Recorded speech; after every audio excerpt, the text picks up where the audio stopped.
Okay, we're live, Joe. Good, we're live.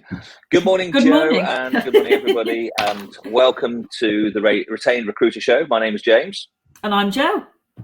And it's very nice to welcome you on Tuesday, the 25th of January. Hopefully you're watching this live, but if not, if you watch it on catch up, then we look forward to meeting you at another time.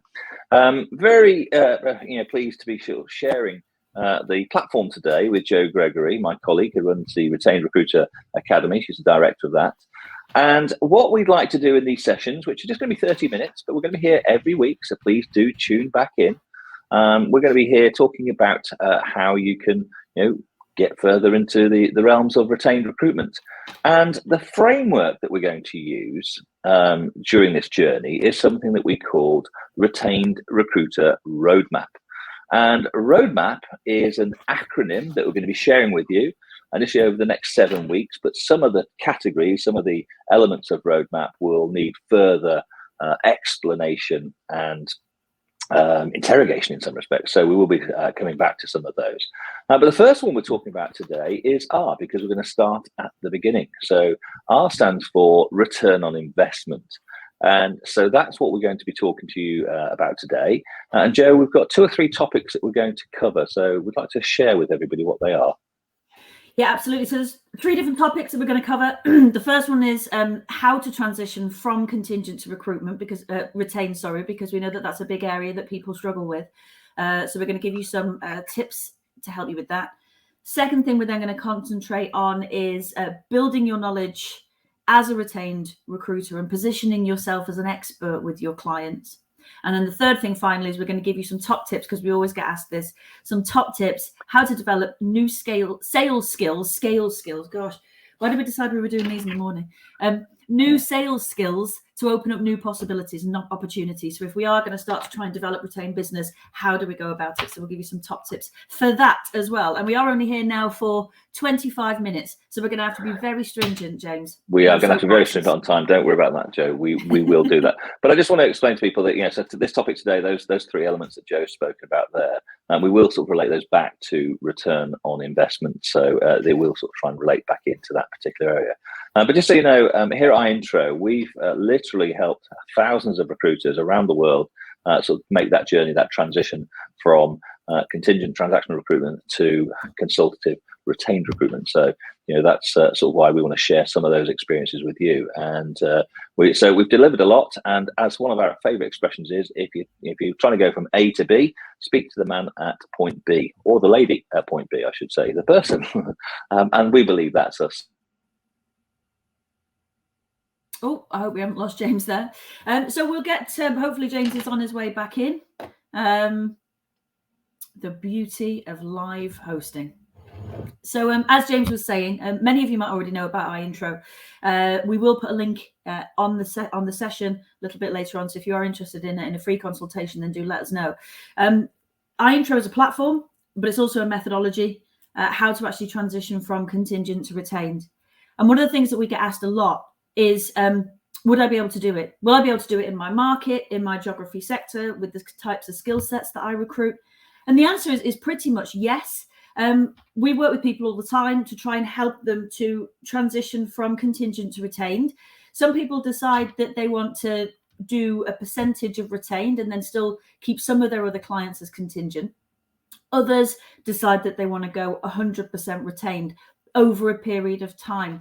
One of the things that we say to them is we always remind them that the key word here is transition. It is a journey, and there's a process to being able to move over to retained. And the first thing that we think it starts with, to be absolutely honest, is mindset. So how do you actually change your mindset from one of a contingent recruiter to a retained recruiter?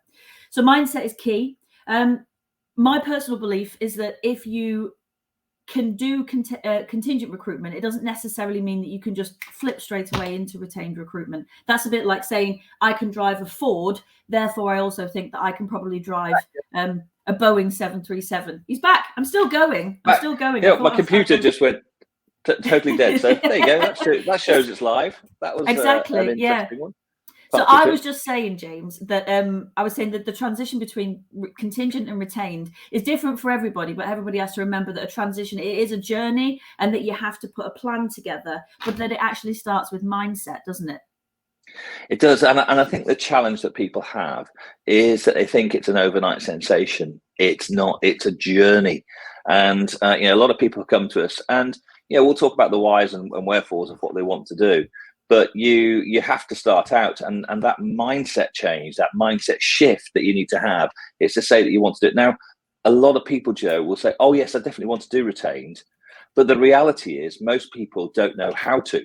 And we've been through that as well. I mean, I remember going through that thinking, "Oh God, I'd love to do retain," but how do you do it? And more importantly, what do they do? Do they do anything different? And the cynic in me as a recruiter was, they're not doing anything different. They're just wrapping up CVs with a pretty pink bow and making it look a little bit better. And obviously, as we'll talk about through the next few weeks, that's something that we'll try and sort of dispel that myth, to say that actually, if you're going to deliver retained, you need to deliver a different level of service. That's what's going to elevate you into that role. And one of our favorite expressions, Joe, and again, please, anybody listening into this, please don't take umbrage at what I'm going to say, but we want to move away from being a recruiter and more transitioning ourselves into a management consultant who specializes in talent acquisition, or some type of phrase along those lines. So we want to elevate people who say, I want to go on that journey. So you need to change your mindset to think about the fact, well, if I'm going to do something differently, I can't carry on being the same thing as I've always been before, because the old expression, if you keep on doing what you've always done, you'll get what you've always got. So if you just play at it, not really going to get there. You've got to make that mindset shift and move it on. So I think that's really, really important. I was trying to look for a book. I'm always trying to look for a book. I don't think the book is here.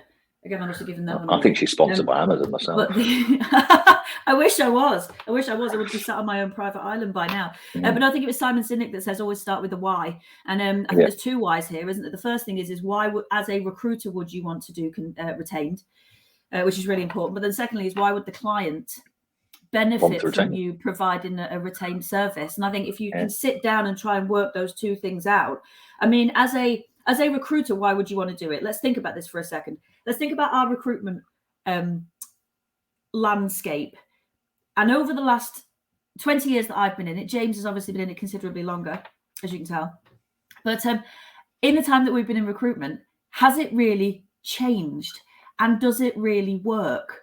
I mean, as an industry, on average, we're working 5 jobs in order to fill 1. Clients are seeing on average 10 CVs in order to hopefully take 1 of those on. Candidates are having to go to a number of interviews in order to find the right position for them. And yet businesses still have about, on average, a 30% attrition rate. That to me doesn't sound like a process. It sounds normal because that's what we're used to, but it certainly doesn't sound optimal, and it doesn't sound like it's doing anybody any favors. Yeah, and I think there's a truth exercise that everybody who's listening in, Joe, can actually sort of take themselves, because you mentioned there 1 in 5 vacancies. So what I challenge anybody listening to this to us today is to sort of just go back over the last 3 months. All year, I mean, up to you. And this is an exercise I remember doing years ago with my team, and saying, okay, how many vacancies did we put onto our system? We use CRM, but whether you use a CRM or just do it all manually, just count up how many vacancies have you taken on within a time period, and then determine how many of those have I filled. Now, when we ask this question, Joe, in training, as we do a lot, people say, oh, 1 in 2, 1 in 3. We say, really? Because if you are, well done you. If those are your true statistics, and there are. Listen, I know there are some, contingent recruiters out there who are very, very conscientious. So I'm not here to knock them in any particular way. But when I did that exercise with my people, we thought, oh, it's 1 in 4, 1 in 5. Actually, ours was. I think it was worse than that. It was 1 in 9. Wow. Closer to 1 in 10. And then people say, oh yeah, but some of those vacancies the client gave me. And so, well, listen, we collectively put them into our system. So for some reason, we believed that we had an opportunity to sell to that. And this is the first point about ROI. Be reflective of your own time. Yeah. So if you are 1 in 5, 1 in 4, 1 in 3, that still means even at 1 in 3, which I think would be really, really good. And I say mine was 1 in 9, close to 1 in 10. But at 1 in 3, that means your 33% of your time is productive. and 67% of your time is unproductive. How can that be a good return on your investment? Now, you can say, yeah, but that 1 in 3, it's worth so much money. Okay, we'll come back to fees on another day, perhaps, and talk about, well, is it enough money? But it's still 2/3 inefficient. Yeah. If you could be 100% or getting towards 100% efficient, what impact would that have on your business? If every vacancy you took on, you knew that there was a very, very high probability that you're going to place it, what would that do to you? And that's the benefit, from a recruiter perspective, transitioning to a management consultant, the benefit to you of what you can achieve if you decide to, go through that mindset shift and say, this is what I want to do. I'm going to invest and actually identifying how can I make that journey? How can I get on that train to that station? How can I get to point B? That's what we that's what we enjoy helping people with. But we're here to help. This is all about providing support and offering. So we're going to try and do it then. What was your second question, Joe? Was what's in it for a client? So what do you think's in it for a client? Yeah, so then once you've always got to sell something to yourself. If you can't convince yourself, you're never going to be able to convince anybody else. And the people that we have coming to us at iIntro, half of them are frustrated. There was one lady who was just joined the iIntro family, and literally when we were talking to her for the first time, I thought she was actually going to burst into flames. She was so frustrated, with the contingent world, and she was like, there has to be a better way. But she was thinking about it from a purely selfish point of view, from a forecasting, like you said, from a return on investment, so time and effort put in versus money out the other side. Another lady was nearly in tears because she realized that 1 week out of every month she may as well have just gone on holiday or sat in a room because there was no reason for her to be at work. So from a return on investment point of view, it benefits us. So then you've got to think, okay, well, why would retained recruitment benefit a client? Okay, so let's think about it from their point of view. What are the main problems that businesses have with growth? It's the attraction and the retention of really, really good people. And one of the biggest problems that they have is attracting and retaining really, really good staff. Now, that's the problem.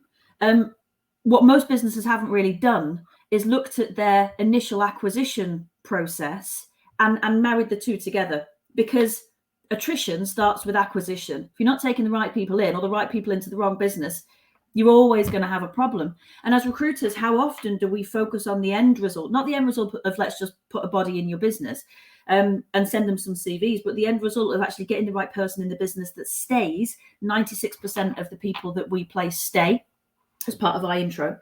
So it's actually providing the client with something that benefits them. It's the right people in the right business that stays, and a process that can prove that to them up front, right at the very beginning. Clients don't want to see 25 CVs or wait 7 years for CVs. They don't want to have to interview 7 in order to maybe take one on. They don't want to interview 5 people in order to have to go back to the process because all your internal key decision makers are maybe looking for something else.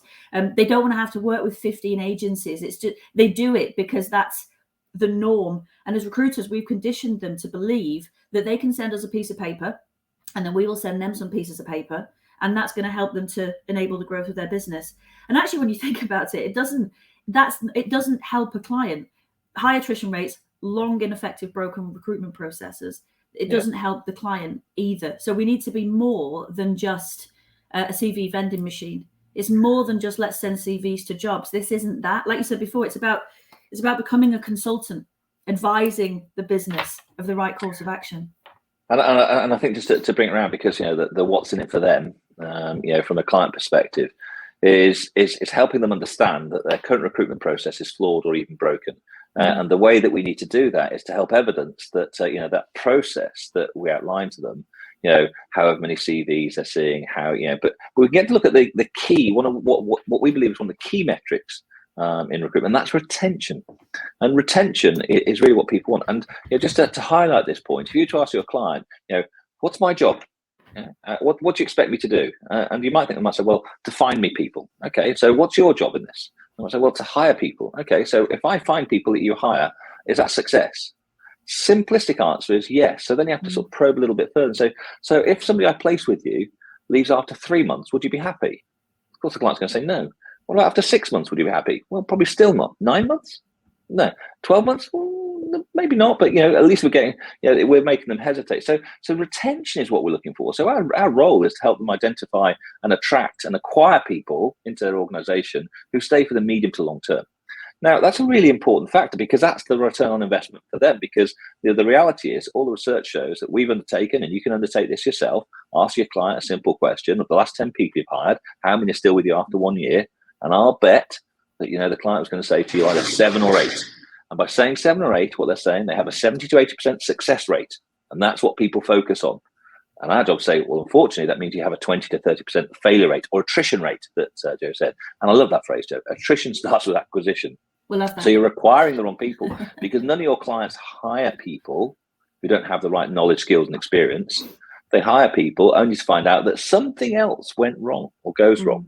And our job as a management consultant is to help identify those particular areas and mitigate the risk so that doesn't happen. And Joe just touched on a point there that, when we look at the return on investment side of things, we have a 96% success rate. 96% of the people that we place are still in the job 1 year later. Why is it not 100%? Well, we're not perfect. We're 96% perfect, but we'll talk later on in another call about how we mitigate the 4% as well.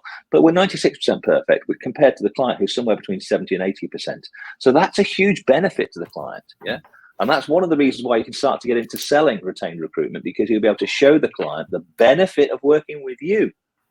Yeah, and then what's in it for you as a recruiter? Well, you're going to be filling more work, and as we'll talk at later sessions, we'll talk about how you can actually improve your fees if that's one of the challenges that you're facing yourself. So I think that's what we need to look at in terms of, that transition process is how do you do it. Now, to transition, Joe, the tools that people out there, people listening to this session today, they're looking at investing in technology and training. What are your thoughts on people considering technology and training and things like that? How do you sort of measure that in the ROI world? Definitely measure your training. Any training that you get in place needs to be measured. Any technology that you get in place, because we love tech, we love bolt-ons, we love automating things, but actually if it's counterproductive or counterintuitive, then don't do it. So you've got to get really good technology, but the technology has got to work with the people, vice versa. So you've got to create a hybrid model. I'm a massive fan of technology. I think that we work in a relatively remote space now. We're working with countries that we're not going to be flying over to see every 5 minutes. And also a lot of your key internal stakeholders, your clients within organizations, aren't necessarily sat in the same building anymore. And how often do you sit?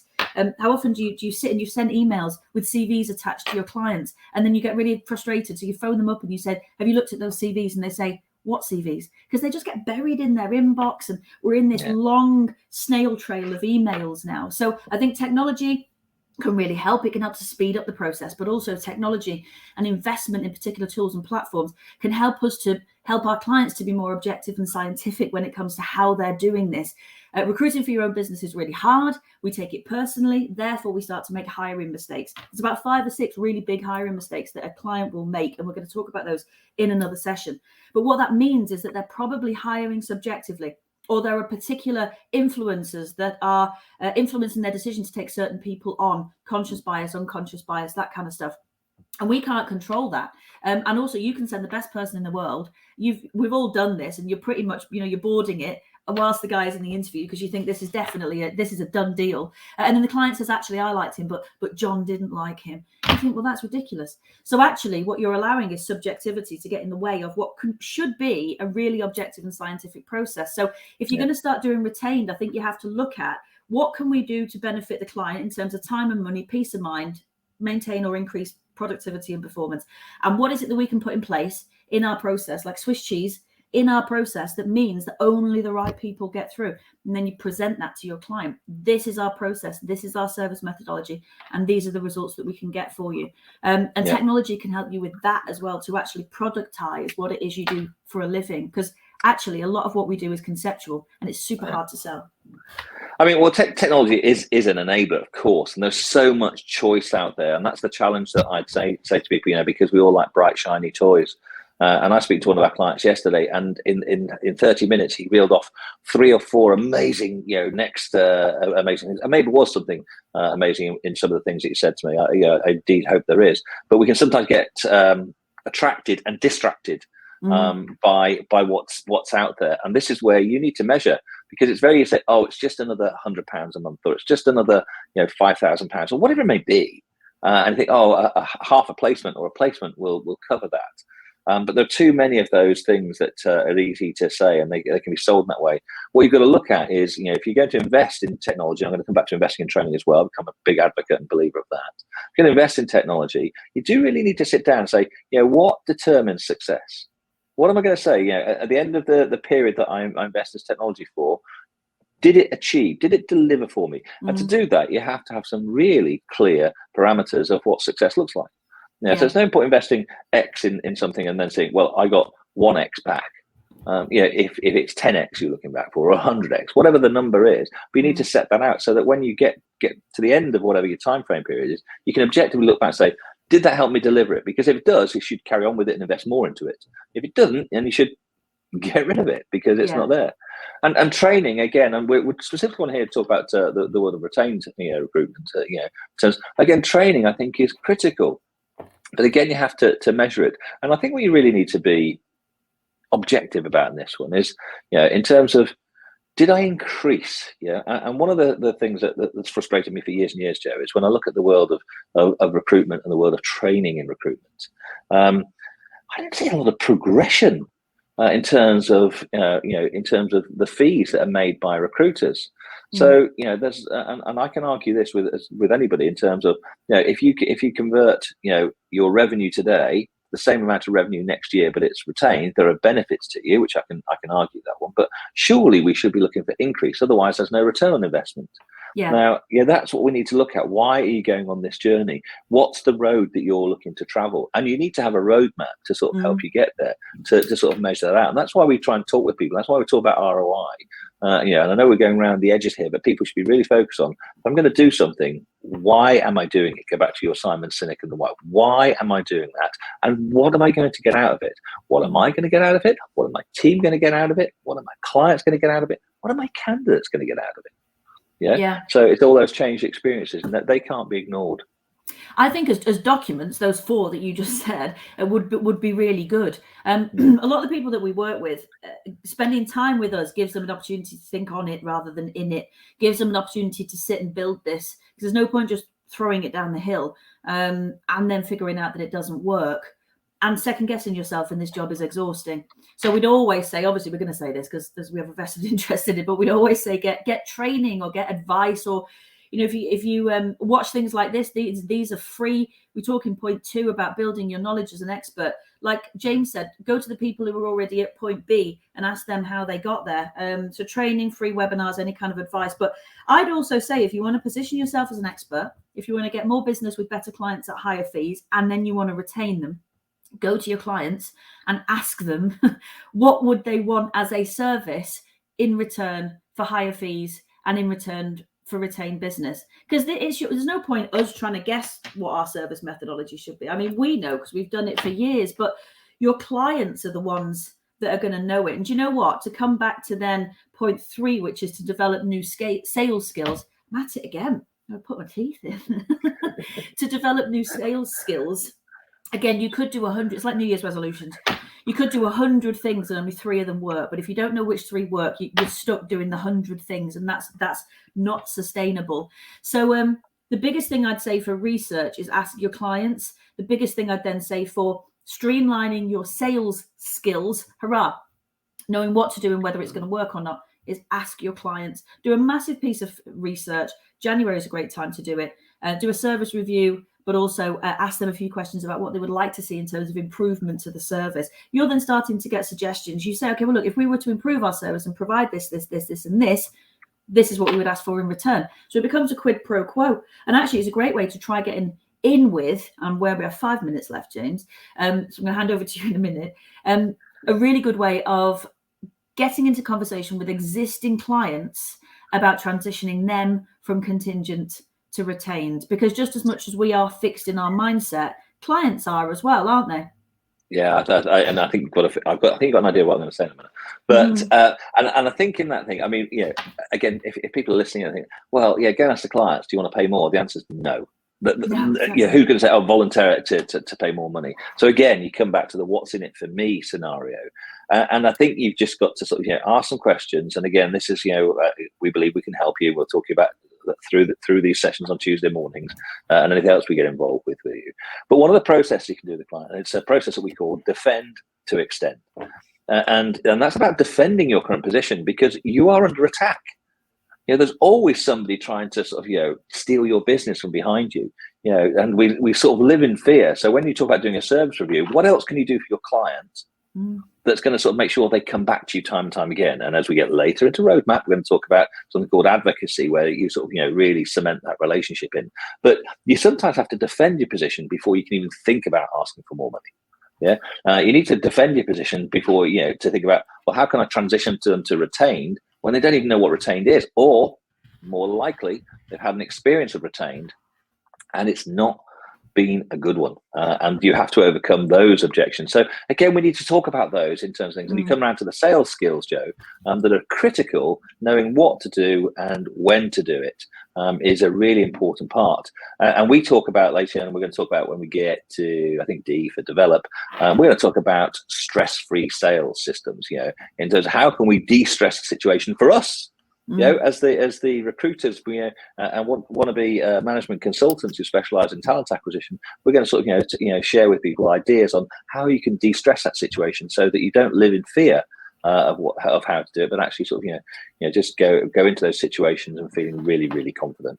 So I reckon we've got about 2 minutes left to I think we've got 3. brain dump some more stuff. So what would if you were going to give someone top tips, because not next week, the week after, we are going to talk about sales in a lot more detail, but if you were going to give, I don't know, two or three top tips that people could go away with today to help them to target new businesses, what would it be? To target new businesses. Oh, that's not on the spot one, isn't it? In terms of to target new business, I think before this is one of those things. I actually think most of the people who listen to this actually have enough clients or enough prospects with them. So it's not about going to find more. And we talk about things like the Dream 100 and categorizing it. And we speak about a book called Jet Homes. I'm sure you've got it somewhere on your shelf there, Joe. But the Dream 100 is to categorize, who are your current prospects, who are your customers, and who are your clients. And those got different, there are differentiators for each of those. And it's about looking at those and doing some research with them, Joe. I think that's the best thing. Get to know the people who are already in a database. If you're focused in a niche already, you probably know everybody. So it's not about finding more. You certainly want more clients, maybe, but actually, do you understand the people who are currently in a database, and actually doing some research with those people, starting to sort of, do little pieces of research to sort of get to know them, to find out, and ask them for a survey, and think about how we can extend on that question of the last 10 people you've hired, how many are still with you, and think about this from your point of view, by the way, and we'll talk about this another time. Think about how, of the last 10 people you've placed, how many of the people you placed are still in the job 1 year later? So ask yourself that question, and if it's higher than what the client says, that's a benefit, and you can use that benefit to your advantage in the sales process. Yeah, absolutely. So planning is what you're saying. Plan your BD, plan who you're going to approach and target, and also it doesn't always have to be new clients. Sometimes working with what you've got or what you've worked with previously, I think can really be a good thing. My one tip, I think, is positioning. Think about positioning yourself in your market and be solutions focused, solutions driven. What do you do that can provide a solution to clients, and then start getting that out, positioning yourself into the market using various sales marketing and social media. But the WIFM, it's all about the WIFM, the what's in it for me. And of course, don't invest in anything, training technology, unless you have a clear understanding of what your return on investment is. If you spend X, what do you need it to be returned to? That's the key thing that people need to take about this, because I say there are lots of shiny toys out there, so don't just go willy-nilly and invest in everything. Be really specific about what you want to do that. Is it going to enable me? Is it going to support me? Does it give me the support that I need? Now, here at iIntro, we run something called the Retained Recruiter Academy, which is where we help people understand in more detail the Retained Recruiter roadmap. We're looking forward to seeing you back next week if you've joined us this week. So thank you very much for listening today. So from the Retained Recruiter Show, it's goodbye from James. And it's goodbye from Joe. Thanks very much for being with us. Bye-bye. Thanks, everyone. Thank you.